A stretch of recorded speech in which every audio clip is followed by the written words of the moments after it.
2000년 전 로마 제국의 변방 속주에서 벌어진 십자가 처형이 어떻게 오늘날 23억 명의 신도를 가진 세계적 신앙으로 발전했을까요? 이 놀라운 확산의 비밀에는 전략적 선택, 정치적 계산, 그리고 때로는 칼날의 위협까지 숨어 있습니다. 지금부터 기독교가 어떻게 세계를 정복했는지 그 충격적인 진실을 파헤쳐 보겠습니다.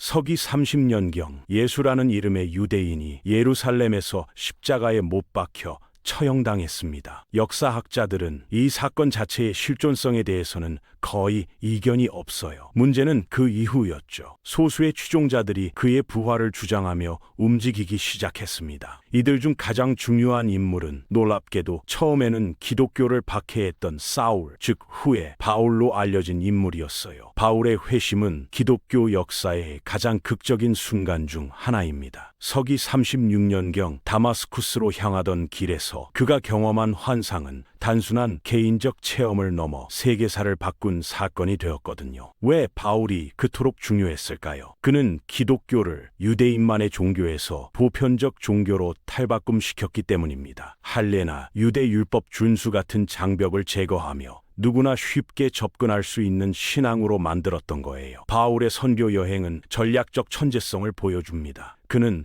로마 제국의 교통망을 최대한 활용했어요. 로마가 건설한 도로와 해상 항로를 따라 지중해 연안 도시들을 체계적으로 방문했죠. 안티오키아, 고린도, 에베소, 테살로니가 같은 상업 중심지들을 선택한 것도 우연이 아니었습니다. 이런 도시들에서는 다양한 문화가 만나고 새로운 사상이 쉽게 퍼질 수 있었거든요. 서기 1세기 말까지 기독교는 로마 제국 전역에 공동체를 형성했습니다. 하지만 이 과정이 순탄했던 것은 아니에요. 로마 당국은 기독교를 의심스럽게 바라봤거든요. 황제 숭배를 거부하는 기독교인들을 정치적 반역자로 간주했습니다. 네로 황제 시대부터 시작된 박해는 간헐적으로 계속되었어요. 그런데 왜 박해에도 불구하고 기독교는 계속 성장했을까요? 여기에는 몇 가지 비밀이 있습니다. 첫째, 기독교 공동체의 강력한 연대감이었어요. 그들은 서로를 형제 자매로 부르며 실제로 경제적 어려움을 함께 나눴습니다. 둘째, 기독교는 죽음에 대한 새로운 희망을 제시했어요. 부활과 영생이라는 약속은 당시 다른 종교들이 주지 못했던 위안이었거든요. 301년 역사상 최초로 한 국가가 기독교를 국교로 선포하는 사건이 벌어집니다. 바로 아르메니아였죠. 티리다테스 3세 왕의 개종은 단순한 개인적 신앙 변화가 아니라 정치적 계산이 깔려 있었어요. 로마와 페르시아 사이에 끼인 아르메니아는 기독교를 통해 새로운 정체성을 찾으려 했던 거예요. 하지만 기독교 역사의 진정한 전환점은 312년 콘스탄티누스 황제의 회심이었습니다. 밀비우스 다리 전투 전날 밤 그가 본 환상은 과연 진실이었을까요?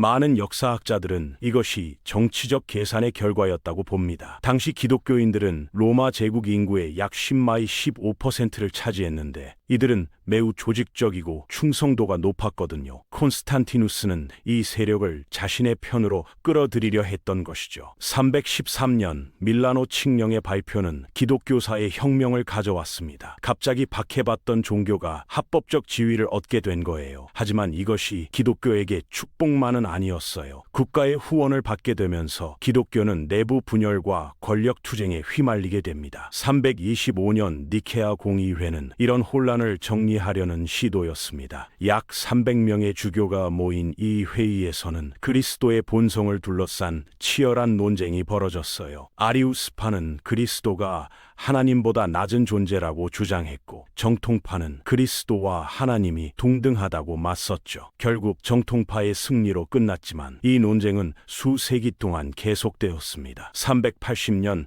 테오도시우스 황제의 칙령은 더욱 극단적이었어요. 기독교를 로마 제국의 유일한 공식 종교로 선포한 것이죠. 이제 기독교는 박해받던 종교에서 박해하는 종교로 변했습니다. 고대 신전들이 파괴되거나 교회로 개조되어 이교도들은 탄압받았어요. 서로마 제국이 멸망하는 5세기에도 기독교는 계속 확산되었습니다. 오히려 정치적 혼란 속에서 교회가 안정의 상징이 되었죠. 게르만 부족들의 개종도 흥미로운 패턴을 보여요. 처음에는 아리우스파를 받아들였다가 나중에 정통 기독교로 전환하는 경우가 많았거든요. 이는 로마 문화에 완전히 동화되려는 욕구의 표현이었습니다. 6-7기는 기독교에게 도전과 기회가 동시에 찾아온 시기였어요. 이슬람의 등장으로 기독교는 중동과 북아프리카의 많은 영토를 잃었지만 동시에 북유럽으로의 확산이 가속화되었습니다. 성 파트리치오의 아일랜드 선교, 클로비스의 개종을 통한 프랑크 왕국의 기독교화, 콜룸바의 스코틀랜드 선교 등이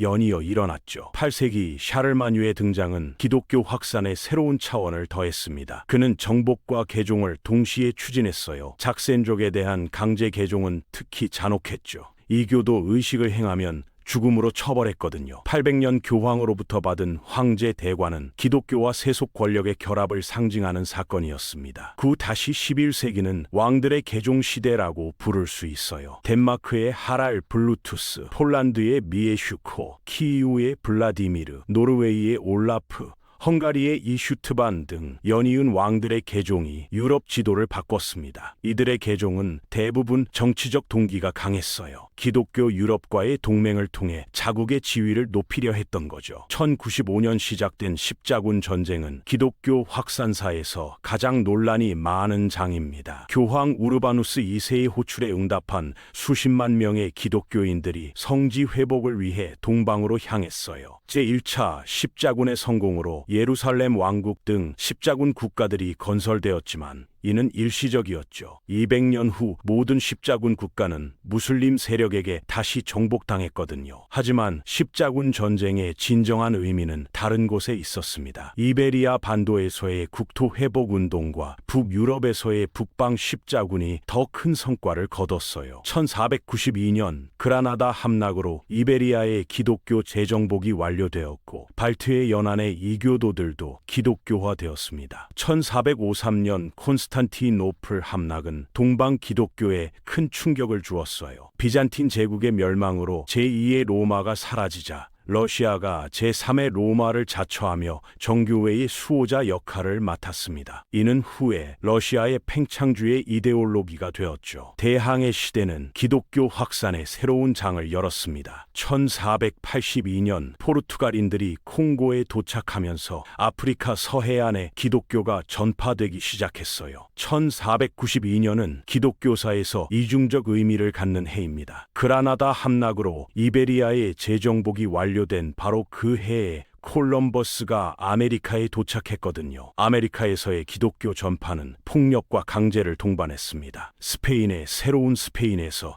토착 종교는 체계적으로 파괴되었어요. 아즈텍과 잉카의 신전들이 무너지고 그 자리에 교회가 세워졌죠. 1517년 마르틴 루터의 95개조 반박문 발표는 기독교 내부에 또 다른 지각 변동을 일으켰습니다. 구텐베르크 인쇄기의 도움으로 종교개혁 사상이 빠르게 확산되었어요. 개신교의 등장은 기독교를 더욱 다양하게 만들었지만 동시에 종교 전쟁의 원인이 되기도 했습니다. 가톨릭의 동남아시아 진출에서 프란시스 하비에르의 역할은 결정적이었어요. 1542년 고아에서 시작해 1549년 일본에 도착한 그의 선교 여정은 아시아 기독교의 토대를 놓았습니다. 1565년 필리핀이 스페인 식민지가 되면서 동남아시아 최대의 기독교 국가가 탄생했죠. 17세기 초 북미로의 개신교 전파는 새로운 양상을 보였습니다. 영국과 네덜란드 개신교도들은 종교적 자유를 찾아 신대륙으로 향했어요. 청교도들의 완벽한 기독교 공동체 건설 시도는 미국 기독교의 특성을 형성했습니다. 19세기는 위대한 선교의 세기였어요. 1788년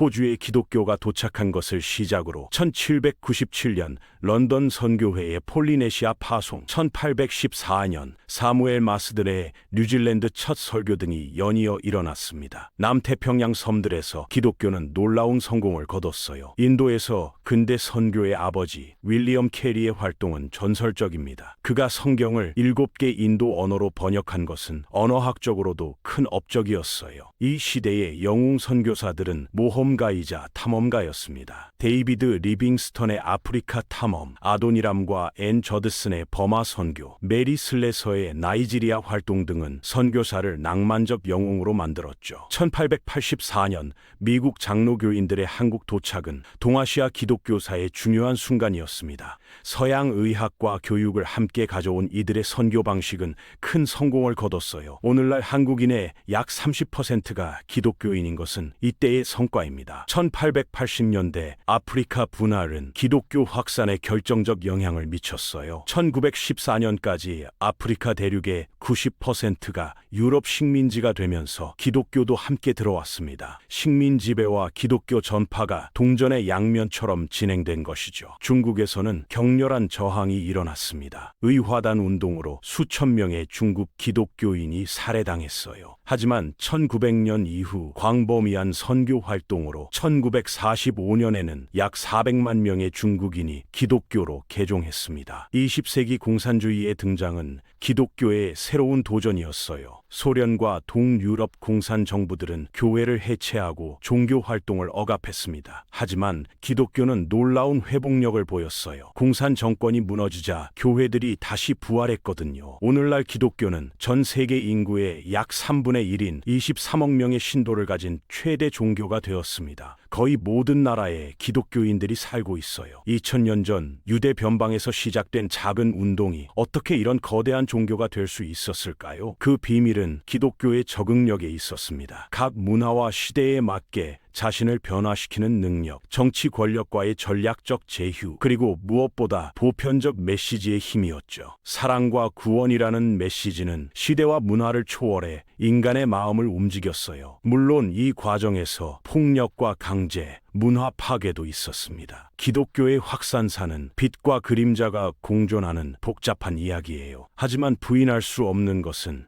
이것이 인류 역사상 가장 놀라운 종교적 확산 중 하나라는 사실입니다. 단 한 사람에서 시작해 전 세계로 퍼진 이 놀라운 여정은 인간의 신앙과 문화 전파의 힘을 보여주는 증거가 아닐까요?